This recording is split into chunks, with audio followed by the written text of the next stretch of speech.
Have you seen the latest poll? That's what politicos like to do, right? Talk about the latest polls, try and read the tea leaves, try and say, that means this is going to happen or that's going to happen. Here's the problem.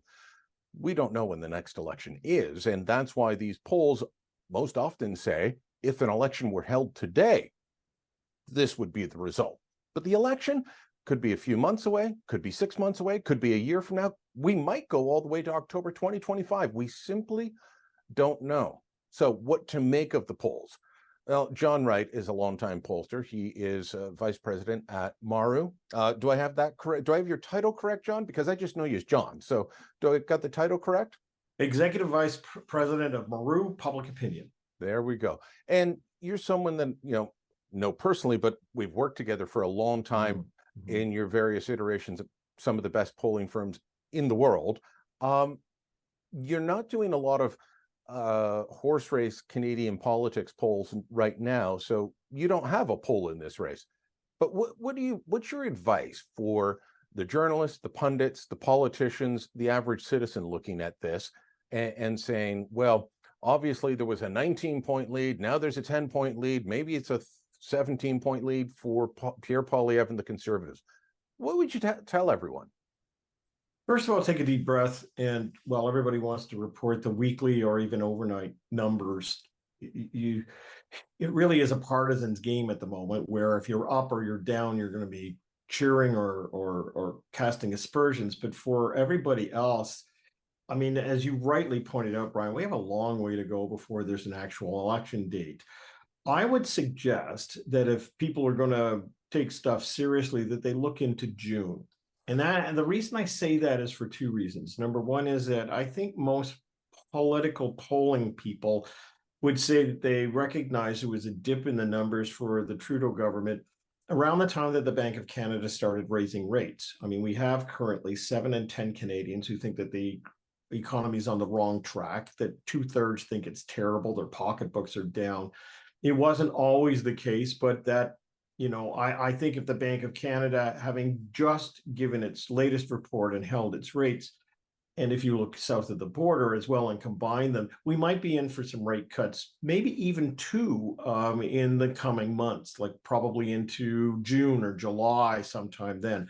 That'll spark the economy. Things will feel a lot better. And so if the hypothesis is that the Liberals have not benefited from the Bank of Canada's moves in the economy afterwards, they might from that point forward. Okay, but let me point this out, because I agree with your point. The economy will move the polls one way or another. So, but even let's say the Bank of Canada goes down to 4.75 and then 4.5.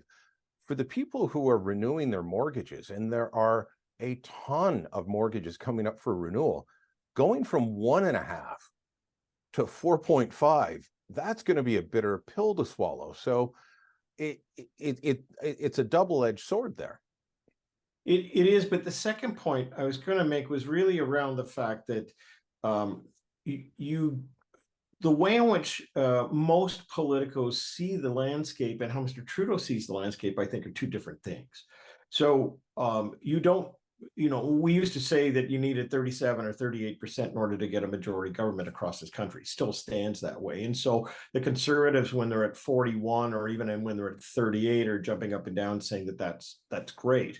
If, however, you look at the last election and the ones that we've had previously, the high bar for Mr. Trudeau is actually about 32, because he's got his sidekick with him, with the NDP, currently cruising in, not at 18 that they got during the election campaign, but at 19. And when you add 32 and 18 together, you get a minority government. And if you get a minority government, then you kind of rule as if you had a majority, because you've got the sidekick with you. So I actually think that this is a little bit different in how you see the world.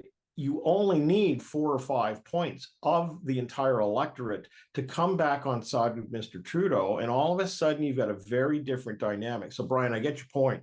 We all want to feel better. And frankly, if you have a mortgage or a line of credit, it's terrible, and it still will be in a relative sense.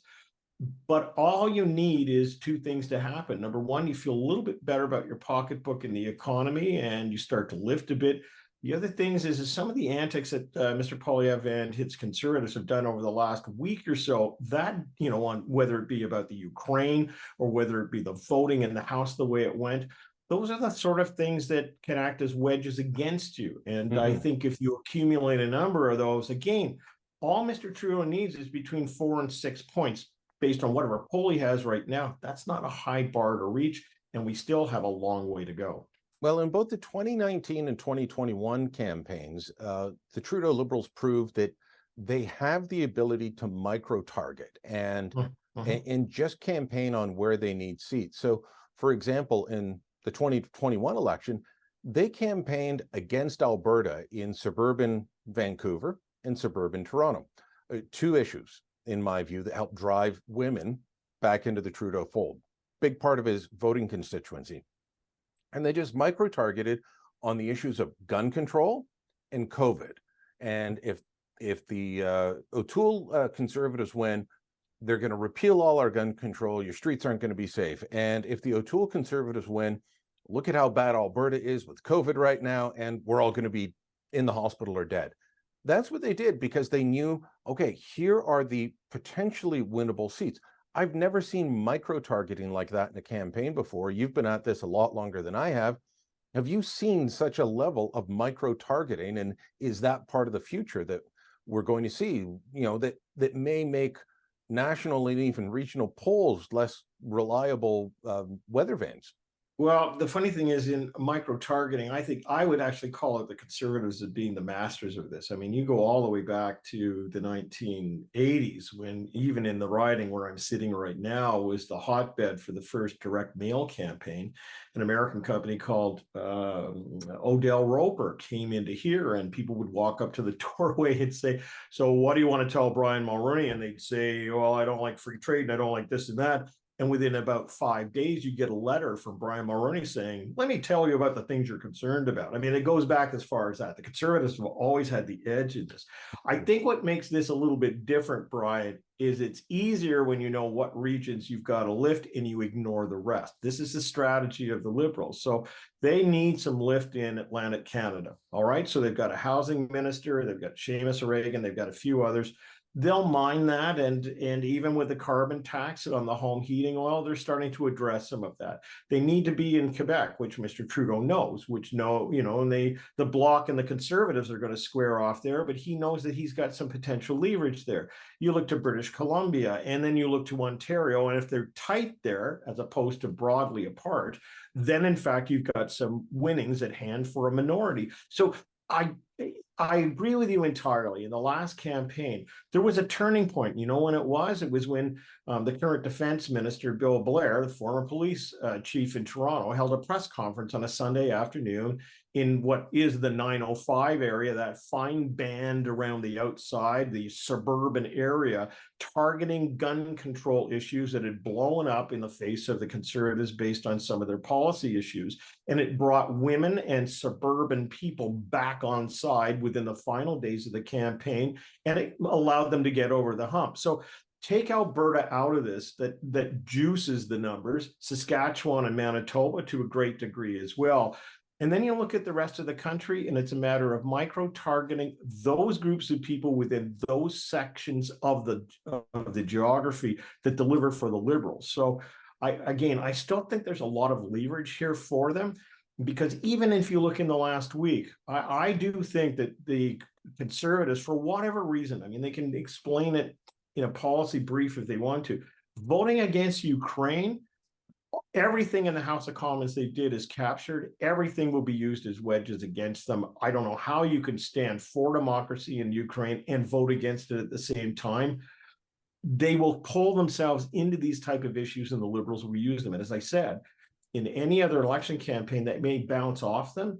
But when you're dealing with what you've rightly pointed out, narrowing in on a band of people, it's like a tuning fork. If you just buzz them enough, you get between 4 or 6 points lift, you're back in the game for sure.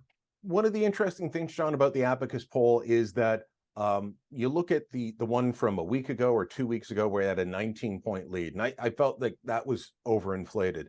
And then you get to the most recent one that's 10-point lead. And those numbers, the Conservatives are still leading in every region. It is like about a 9 or 10 point lead in Ontario, significant in BC. But I mean, you were talking about juicing the numbers. I think the one that had them with a huge lead at 19 points, they had 67% of the vote in Alberta. They had 47% in Atlantic Canada. Those numbers I don't think are ever going to come true on actual election day.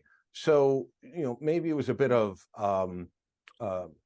people running to the Conservatives over the last, because it wasn't just Abacus, but several. Maybe people were saying, yeah, you know what, it is time for a change. And then they looked and some said, well, maybe time for a change, but not that change.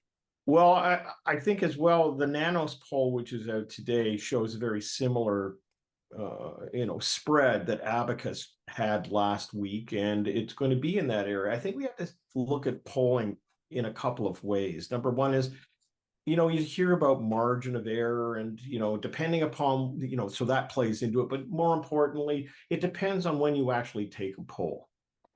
I like to kind of spread it over a few nights during an election campaign, because you can have a spike. You can have a whole lot of activity and people go one way or the other. They hear about things in the national media, and it makes them feel that they should be heading in one direction. The second thing is that you're right. I mean, it is inflated in parts of this country, which drives up the numbers, but not the seats.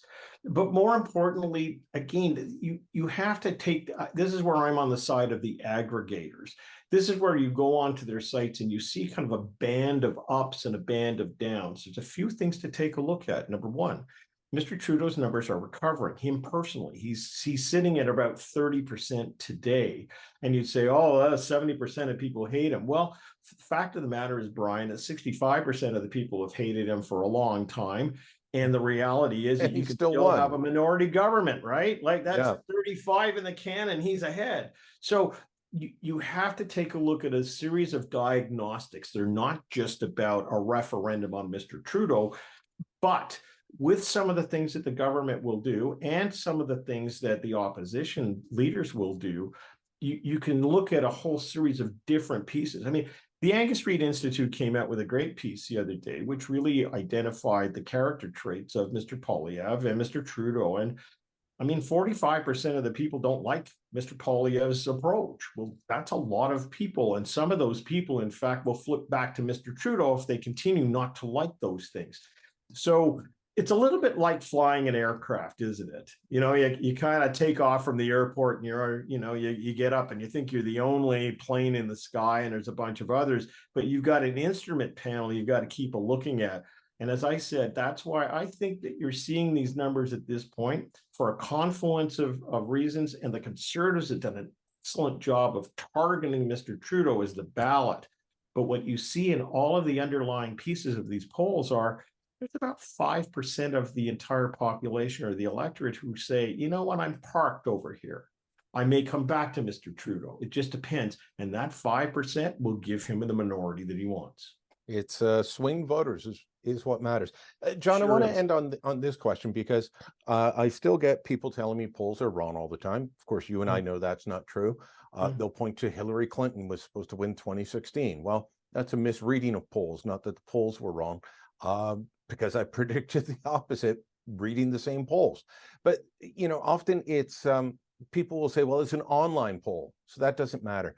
Can you give me like your quick elevator pitch on why the technology actually works? Well, it didn't work for about 4 or 5 years. And the reason for that is that everybody's online polling now. What they do is they take and put all kinds of people who subscribe to it. They randomize it. You can make it look just like the real population. And people forget that where the polling companies in this country make their money is not from doing political polling. They do it from all of the major corporations and interest groups and others who, in fact, buy them to find out what the marketplace is about. So they spend millions and millions and millions of dollars perfecting it and making their business that way. What makes you buy this brand of toilet paper? That's exactly what it is. That's exactly what it is. And so it has to be accurate for them. The issue that came about over about 4 years is that panel of people actually had taken on political personality, and it hadn't been accounted for. So you would do a poll, but it would be slightly either to the left or to the right. When that was discovered, they were able to put in, I'll just say it, an algorithm, when in fact it's called weighting. They were able to figure it out. And since that time, in about 2018, it's been right on the mark, right across the board, both in Canada and the United States. The dissonance in the United States is that there's a difference between polling and the Electoral College, and you can get the popular vote completely right, but still lose the election. The reality is, in Canada, the numbers have been smack on for mayoralty campaigns, provincial and federal campaigns from about 2018-19 onwards. There hasn't been a change, and the reason is they figured it out. They're in the field constantly every day for not just these type of numbers, but for every other person trying to find out what the marketplace is about. And in Canada, they do a very good, transparent job of telling you why it's like that and how they do it. All right, John Wright, one of the deans of the polling industry in Canada. Thanks for the time, John. Always a pleasure, Brian. Take care. Let me know what you think. Drop a comment down below. Share this on social media. And don't forget to subscribe to our channel.